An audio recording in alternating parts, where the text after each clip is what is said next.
नमस्कार दोस्तों, बहुत बहुत स्वागत है आप सभी का द देव आईएएस एकेडमी में। हम मध्यकालीन भारतीय इतिहास से संबंधित उन प्रश्नों को यहाँ हल करेंगे जो पिछले 25 वर्षों में पूछे गए हैं। 1995 से लेकर 2019 तक के यूपीएससी सिविल सेवा परीक्षा की प्रारंभिक परीक्षा में पूछे गए हैं।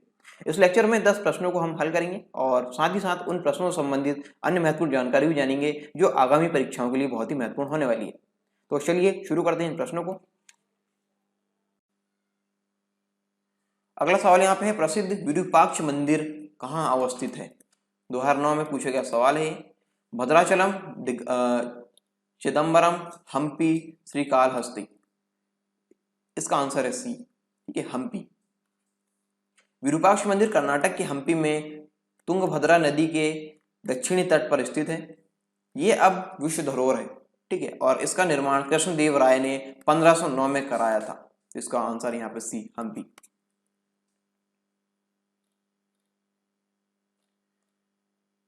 अगला सवाल यहाँ पे देखते हैं, सूची एक के साथ सूची 2 का मिलान करें और सूचियों के नीचे दिए गए कूट का उपयोग करके सही उत्तर चुनें। 2009 में पूछा गया सवाल है। यहाँ पे कूट दिए गए हैं और यहाँ पे बताया गया है कि किस प्रकार ये संबंधित है किससे।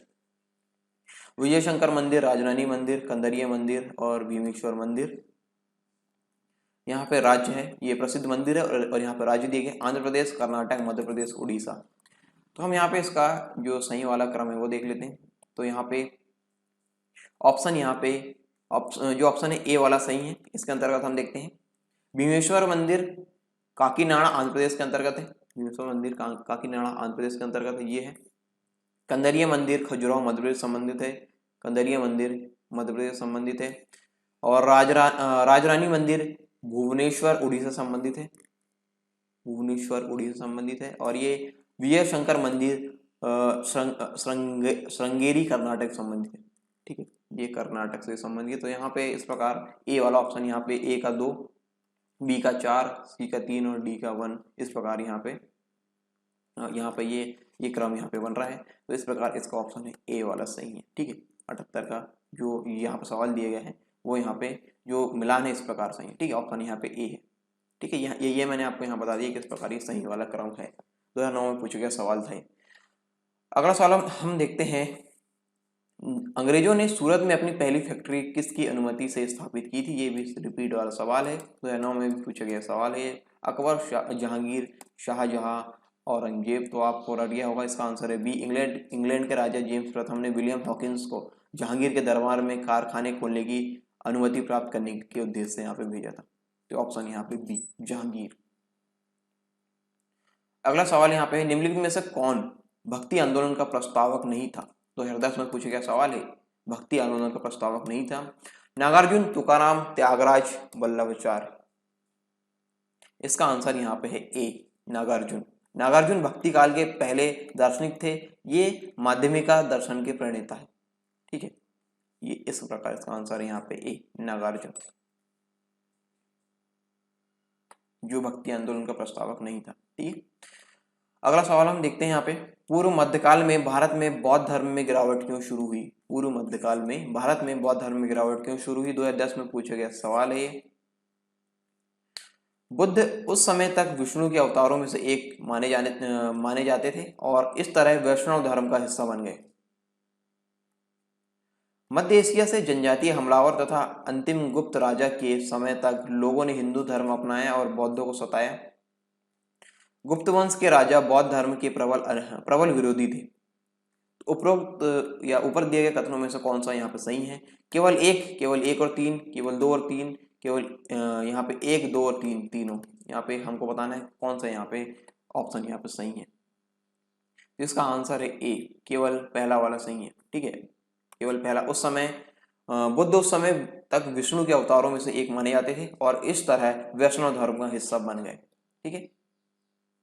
और इसके बारे में जानकारी ले लेते हैं। बुद्ध को विष्णु का 9वां अवतार माना गया था। मध्य एशिया से आने वाली कोई भी जनजाति बुद्ध मतावलंबियों को नहीं सताया, परंतु उनके द्वारा इन्हें संरक्षण भी प्राप्त नहीं हुआ, ठीक है। इस प्रकार इसका ऑप्शन, इसका जो कथन है वो पहला वाला सही है, दूसरा और तीसरा गलत है।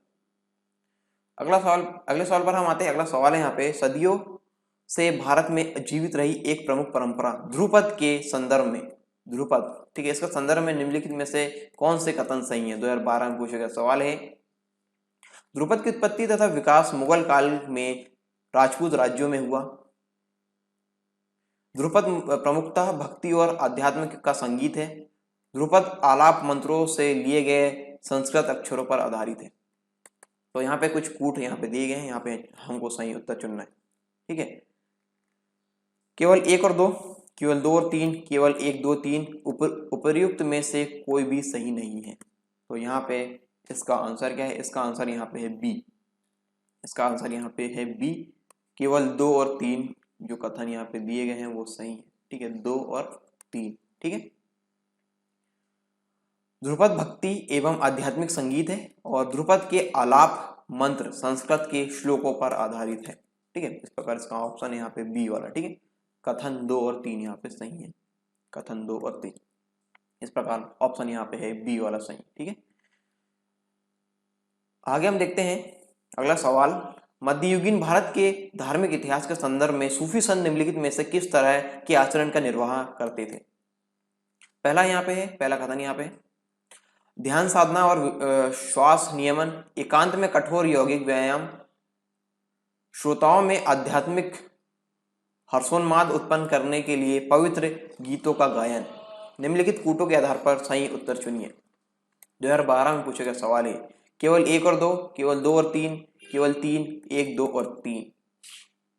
तो यहाँ पे सही आंसर है इसका डी, 1, 2 और 3, ठीक है। तीनों ही यहाँ पे कथन जो दिए गए वो सही है। सूफी संत के संदर्भ में जो कथन यहाँ पे दिए गए तीनों सही है। ध्यान साधना और श्वास नियमन, एकांत में कठोर यौगिक व्यायाम और श्रोताओं में आध्यात्मिक हर्षोन्माद उत्पन्न करने के लिए पवित्र गीतों का गायन, ये तीनों ही कथन यहाँ पे सही है, ठीक है। इसलिए इसका आंसर यहाँ पे डी है, ऑप्शन डी यहाँ पे सही है। अगला सवाल, निम्नलिखित भक्ति संतों पर विचार कीजिए। 2013 में पूछा गया सवाल है। दालू दयाल, गुरु नानक, त्यागराज, इनमें से कौन उस समय उपदेश देता था या देते थे जब लोधी वंश का पतन हुआ तथा बाबर सत्तारूढ़ हुआ? 1 और 3, केवल 2, 2 और 3, 1 और 2। इसका आंसर यहाँ पे है बी। इसका आंसर यहाँ पे है बी, केवल 2, ठीक है, गुरु नानक। ये वाला ऑप्शन यहाँ पे सही है। इनमें से कौन उस समय उपदेश देता था या देते थे जब लोधी वंश का पतन हुआ तथा बाबर सत्तारूढ़ हुआ? तो यहाँ पे ऑप्शन है गुरु नानक, ठीक है। इसका अंतर्गत और चीज हम देखते हैं। गुरु नानक देव का जन्म 1469 में हुआ था। बाबर ने इब्राहिम लोधी को 1526 में पानीपत के तृतीय युद्ध में परास्त किया था। जब नानक सिख धर्म के प्रचार के लिए विभिन्न जगहों पर यात्रा कर रहे थे, उस समय बाबर ने मुगल साम्राज्य की स्थापना की और बाबर की मुलाकात गुरु नानक देव से किसी यात्रा के दौरान हुई थी। इस प्रकार इसका आंसर यहाँ पे बी, केवल 2। अगला सवाल, फतेहपुर सीकरी का इबादत खाना क्या था? फतेहपुर सीकरी का इबादत खाना क्या था? 2014 में पूछे गया सवाल है। राज परिवार के इस्तेमाल के लिए मस्जिद, अकबर का निजी प्रार्थना कक्ष, वह भवन जिसमें विभिन्न धर्मों के विद्वानों के साथ अकबर चर्चा करता था। अगला ऑप्शन यहाँ पे, वह कमरा जिसमें विभिन्न धर्म वाले कुलीन जन धार्मिक बातों के विचारार्थ जमा होते थे। तो यहाँ पे ऑप्शन है यहाँ पे सी, ठीक है, ऑप्शन यहाँ पे सी वाला सही है। फतेहपुर सीकरी का इबादत खाना वह भवन था जिसमें विभिन्न धर्मों के विद्वानों के साथ अकबर चर्चा करता था। यह चर्चा प्रत्येक बृहस्पतिवार को अकबर द्वारा उठाए गए धार्मिक मुद्दों पर यह होती थी।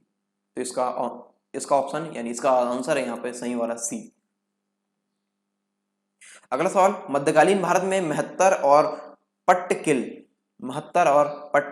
पदनाम किन के लिए प्रयुक्त होते थे? 2014 में पूछा गया सवाल है। सैन्य अधिकारी, ग्राम मुखिया, वैदिक कर्मकांड के विशेषज्ञ, शिल्पी श्रेणियों के प्रमुख, किसके लिए प्रयुक्त होते थे? तो इसका आंसर यहाँ पे बी। मध्ययुगीन भारत में महत्तर और पट्टकिल पदनाम ग्राम मुखिया के लिए प्रयुक्त होते थे। ग्राम मुखिया, ठीक है, ग्राम मुखिया के लिए प्रयुक्त होते थे। इसका आंसर है बी। तो ये थे 10 प्रश्न जो पिछले वर्षों के प्रश्न पत्र में पूछे गए हैं। उम्मीद करता हूँ ये सीरीज आपको पसंद आ रही होगी। बने रहे द देव आईएएस एकेडमी के साथ। मिलते हैं अगले लेक्चर में, तब तक के लिए जय हिंद।